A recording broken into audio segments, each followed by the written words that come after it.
Types of projects అంటే ఏంటి? Types of projects.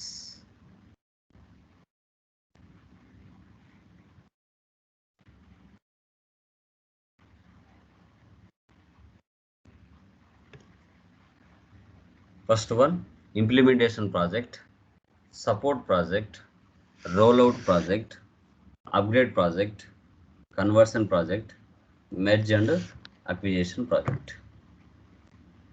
Okay, so వీటిని మనం టైప్స్ ఆఫ్ ప్రాజెక్ట్స్ అని చెప్తాం. ఈ 6 టైప్స్ ఆఫ్ ప్రాజెక్ట్స్లో ఏ ప్రాజెక్టు ఎందుకోసం ఉపయోగపడుతుంది అనేది మనం తెలుసుకోవాలి.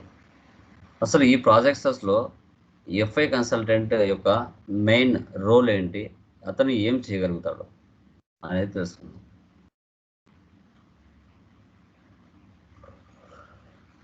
ఫస్ట్ వన్, ఇంప్లిమెంటేషన్ ప్రాజెక్ట్ అంటే ఏంటి? అసలు ఎస్ఏపి ఇంప్లిమెంటేషన్ ప్రాజెక్ట్ అంటే ఏంటి?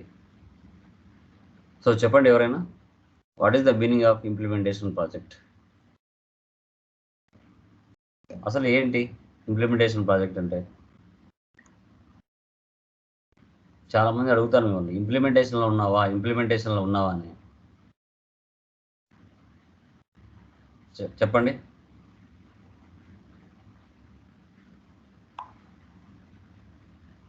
తెలిసిన వాళ్ళు చెప్పండి, ప్రాబ్లం లేదు.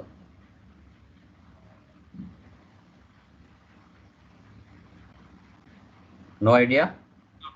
స్క్రీన్ కనపడుతుందమ్మా? అంటే డెవలప్మెంట్ స్టేజ్. అదే ఏంటి? అదే ఆ డెవలప్మెంట్ ఏంటి?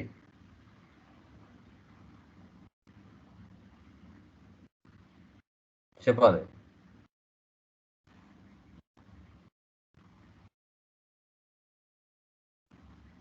తెలిసిన కదా చెప్పండి, ప్రాబ్లం లేదు.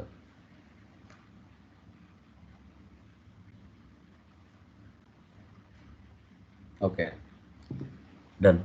ఇంప్లిమెంటేషన్ అంటే ఎవరైతే ఫస్ట్ టైం నాన్ ఎస్ఏపి నుంచి ఎస్ఏపిలోకి డేటా మ్యాప్ చేస్తారో, ఎవరైతే డేటాని నాన్ ఎస్ఏపి నుంచి ఎస్ఏపిలోకి మ్యాప్ చేస్తారో దానినే డెవలప్మెంట్ లైక్ ఇంప్లిమెంటేషన్ ప్రాజెక్ట్ అంటారు. అంటే ఇప్పుడు ఒక పర్సన్ అంటే వాళ్ళ యొక్క బిజినెస్ ఏదైతే ప్రాసెస్ ఉందో,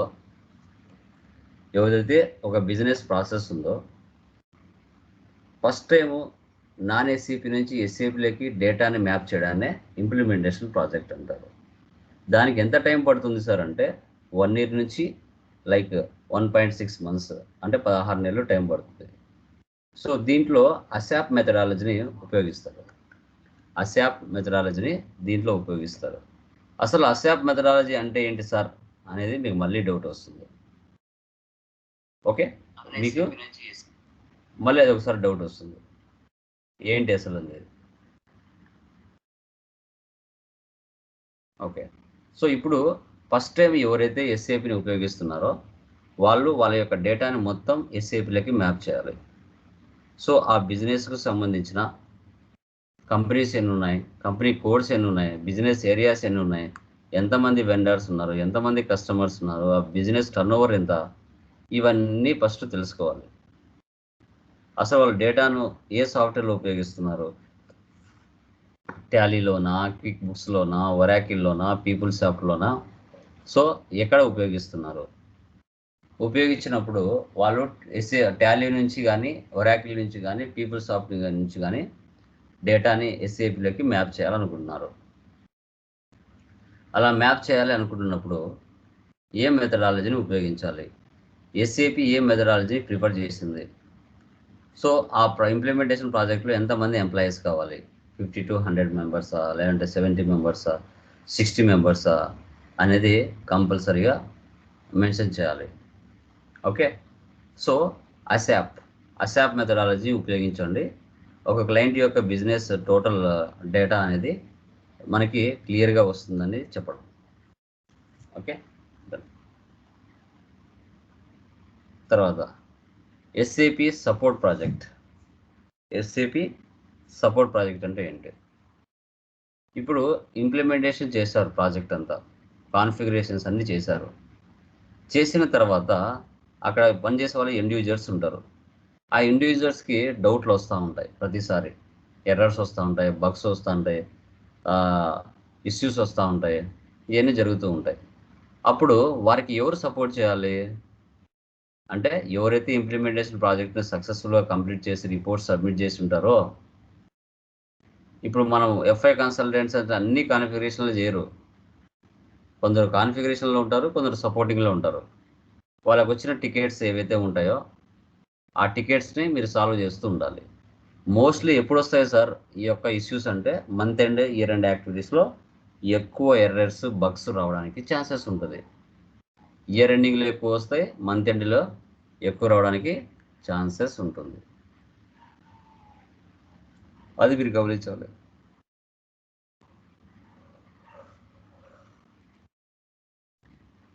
దీంట్లో టికెటింగ్ టూల్స్ వచ్చేసి సర్వీస్ నౌ అనే డెస్క్ ద్వారా పంపించడం జరుగుతుంది. P1 P2. సో P1 అంటే P1 ఎర్రర్స్, P2 అంటే P2 ఎర్రర్స్. 2 అవర్స్ లేదా 6 అవర్స్ లోపల ఆ టికెట్స్ని రైజ్ చేయాలి. హై ప్రయారిటీ టికెట్స్ అంటాం వీటిని, high priority tickets. P3 P4 errors 3 days లేదా 4 days, లో ప్రయారిటీ టికెట్స్ అని చెప్తాం. Low priority tickets.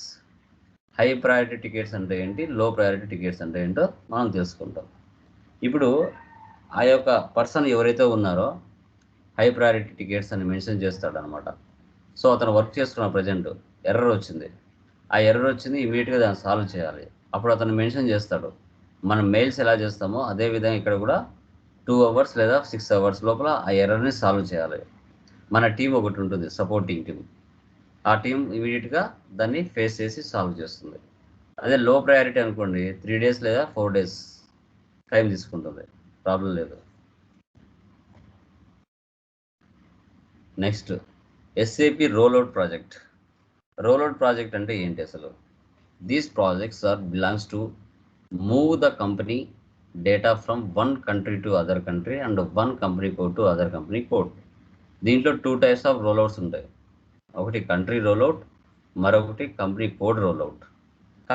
Country rollout అంటే ఏంటి అంటే, in this rollout project we will copy the data from the existing company to a new country. ఇప్పుడు ఇండియాలో ఒక ప్రాజెక్ట్ని స్టార్ట్ చేశారు, అది కంప్లీషన్ అయిపోయింది. అదే ప్రాసెస్ని, అదే ఎగ్జిస్టింగ్ కంపెనీ ప్రాసెస్ని అమెరికాలో కూడా న్యూగా ఓపెన్ చేస్తున్నారు. ఆల్రెడీ ఇక్కడ ఇంప్లిమెంటేషన్ చేశారు కాబట్టి ఆ ప్రాజెక్ట్ స్ట్రక్చర్ మొత్తం మీ దగ్గర ఉంటుంది. ఓకే, దాన్ని తీసుకుని వెళ్ళి యాజ్ ఇట్ ఈస్గా ఏం చేస్తారంటే, వేరే దేశంలో కూడా సేమ్ అదే ఎగ్జిస్టింగ్ కంపెనీ ప్రాసెస్ని అక్కడ కూడా మీరు ఇంప్లిమెంటేషన్ చేస్తారు. టైం సేవింగ్ అవుతుంది, టైం వేస్ట్ అవ్వకుండా. దాన్ని కంట్రీ రోల్అవుట్ అంటారు, కంట్రీ రోల్అవుట్. అదే కంపెనీ కోడ్ రోల్అవుట్ అంటే ఏంటి, ఆంధ్రప్రదేశ్లో ఒక కంపెనీ కోడ్ ఉంది, తెలంగాణలో ఒక కంపెనీ కోడ్ ఉంది. ఓకే, ఆల్రెడీ ఆంధ్రప్రదేశ్లో మీరు ఉపయోగించారు, ఒక కంపెనీ యొక్క ఎగ్జిస్టింగ్ కంపెనీ యొక్క ప్రాసెస్ మొత్తం చేశారు. సేమ్ అదే ప్రాసెస్ మనకి తెలంగాణలో కూడా మళ్ళీ కొత్తగా చేయకుండా ఇక్కడ ఆల్రెడీ ఎగ్జిస్టింగ్ చేశారు కాబట్టి ఇదే ప్రాసెస్ తీసుకుని వెళ్ళి తెలంగాణలో కూడా same process company code rollout ప్రాసెస్ని స్టార్ట్ చేస్తారు. దీన్ని ఎస్ఏపి రోల్అవుట్ ప్రాజెక్ట్ అని మనం చెప్పుకుంటాం. ఎస్ఏపి రోల్అవుట్ ప్రాజెక్ట్ అని దీన్ని మనం డిస్కషన్ చేస్తాం. Example, Tata group of India, Tata group of US, Tata group of London, Tata group of Singapore. Tata group company 1 Andhra Pradesh, Tata group company code 2 Telangana. Example,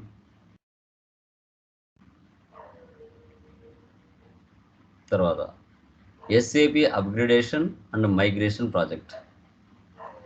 upgradation project అంటే it involves upgrading from the old version to the new version of the SAP system.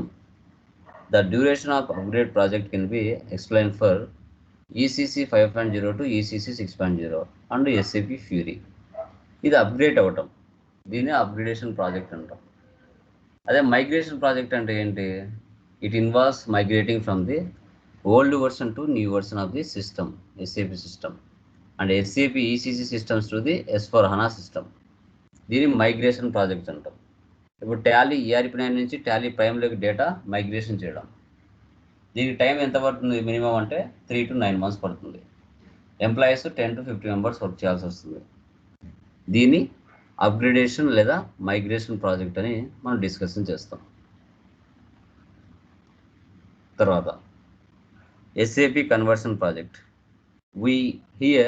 We convert the data ERP to ERP like Oracle, MS Dynamic or SAP. Okay, ఇక్కడ వచ్చేసి like example Tally ERP9 to SAP FICO. So రెండు ఇక్కడ ERP సాఫ్ట్వేర్సే, but Tally ERP9 అనేది కొంచెం turn over తక్కువ, SAP అనేది turn over ఎక్కువ. అప్పుడు ERP టు ERP డేటా ఏ విధంగా కన్వర్ట్ చేయాలి అనేది ఇక్కడ concept.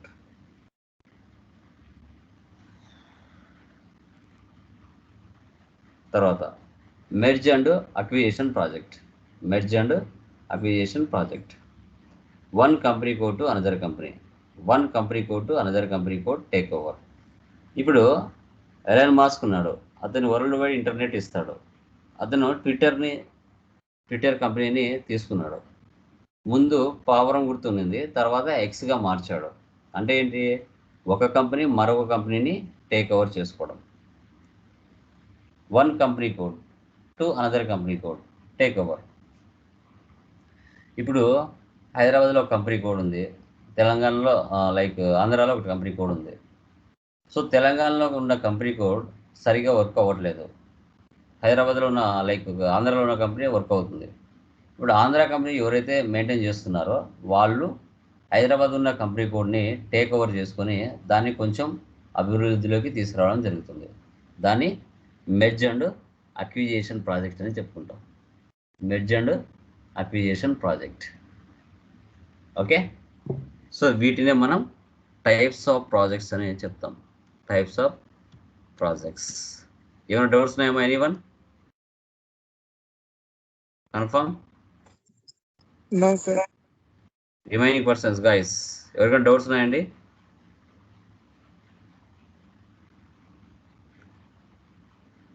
So remaining okay. So టుమారోతో మనకి థియరీ కంప్లీట్ అయిపోతుంది టుమారోతో. Okay, so like